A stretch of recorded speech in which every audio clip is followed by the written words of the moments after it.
Assalamualaikum warahmatullahi taala wabarakatuh. Alhamdulillahirabbil alamin wassalatu wassalamu ala asrofil anbiya'i wal mursalin wa ala alihi washabihi ajmain. Bismillah sadri wa yassiri amri wa hlul 'uqdatam min lisani yafqahu qawli. Ya Rabbana inna ilman warzuqna fahma. Jumpa kembali para sahabat sekalian pada malam hari ini kita melanjutkan pembahasan kita tentang filsafat hidup. Kita masuk kepada kajian tentang alamat. Alamat ini merupakan bagian dari tentang hidup. Sebelumnya kita sudah membahas tentang kaum manusia, menyusun kerja, akal, dan saat ini adalah alamat. Baiklah, ini Buya Hamka memulai pembicaraan dengan banyak benar tanda bukti atas akal. Tanda bukti demikian hampir serupalah dengan firasat, tapi lebih dapat ditanggung kebenarannya daripada firasat. Setengah daripada tanda itu ialah kesukaan memiliki akhlak yang mulia. Tantangannya mengerjakan pekerjaan yang rendah menurut timbangan budiman. Biar perutnya lapar, tidak mau membuat malu, walaupun akan diejekkan. Itu orang yang akal katanya. Dia senang melaksanakan akhlak yang mulia, walaupun dia akan diejek. Tengah hukama telah ditanya oleh orang, apakah bukti orang berakal? Jawab beliau, perkataannya tidak banyak yang tidak berguna. Orang bertanya pula, kalau kita tak mendengar perkataannya, hanya dari jauh saja terdengar namanya, bagaimanakah pula tandanya? Artinya kita hanya mendengar namanya saja, tidak pernah. Maka beliau menjawab dengan 3 perkara. Pertama, dengan mengenal utusannya. Kedua, membaca tulisannya. Ketiga, dengan menilik hadiahnya. Utusannya bayang-bayang dirinya. Suratnya menunjukkan susunan pikirannya. Hadiahnya menunjukkan timbangannya. Maka lebih kurangnya ketiga perkata itu adalah ukuran orang. Jadi kalau ada orang jauh dari kita, gimana kita mengukurnya? Ketiga perkara kata beliau. Yang pertama, dengan mengenal siapa yang diutus. Yang kedua, seperti apa tulisannya. Dan yang ketiga, seperti apa hadiahnya. Itu dengan zaman sekarang musimnya WA. Jadi kalau kita tidak pernah bertemu dengan orangnya, dengan melihat tulisannya, kita sudah melihat, mengerti seperti apa orang. Salah satunya, artinya ada 3. Lalu Hukama berkata pula, yang sebesar-besarnya saksi atas akal orang, ialah caranya menghadapi orang lain. Jadi cara kita menghadapi orang lain itulah akalnya. Kejadian tiap hari pun sudah cukup menjadi tanda bukti kepada kita. Kali saja kita bertemu dengan orang, sudah dapat kita ketahui adakah dia mempunyai tarikan atau tidak. Orang itu punya ilmu atau tidak.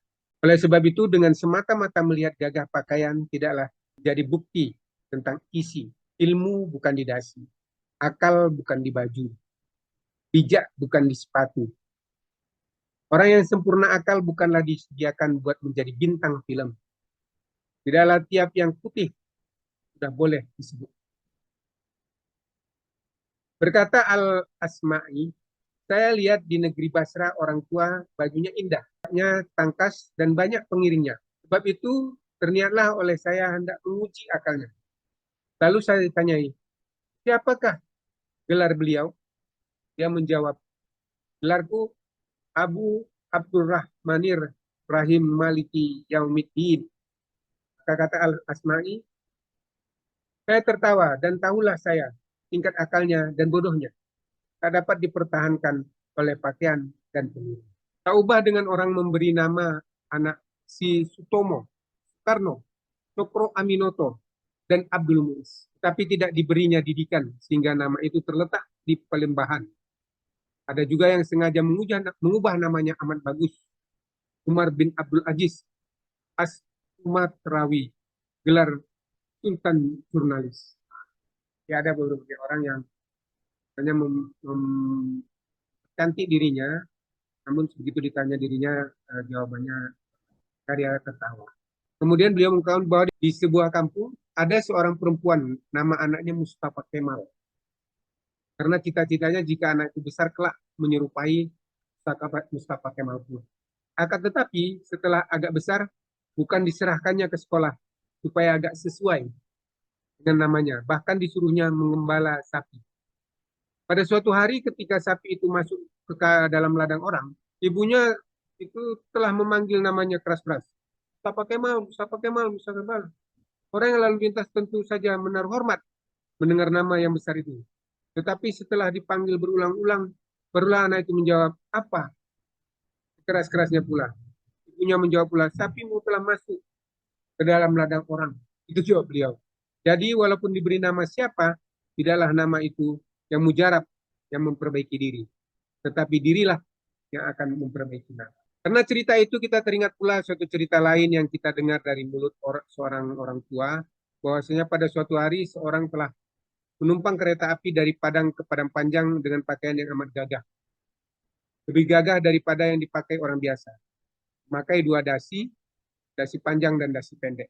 Gigi emas, berbaju wol, bersepatu dan memakai baju hujan, walaupun hari panas. Dan di tangannya sebuah lampu senter, meskipun hari siang. Hari siang terang benderang. Penumpang yang gagah itu membaca surat kabar dengan asiknya. Tentangnya dengan kacamata yang di pinggirnya emas, tetapi surat kabarnya terbalik.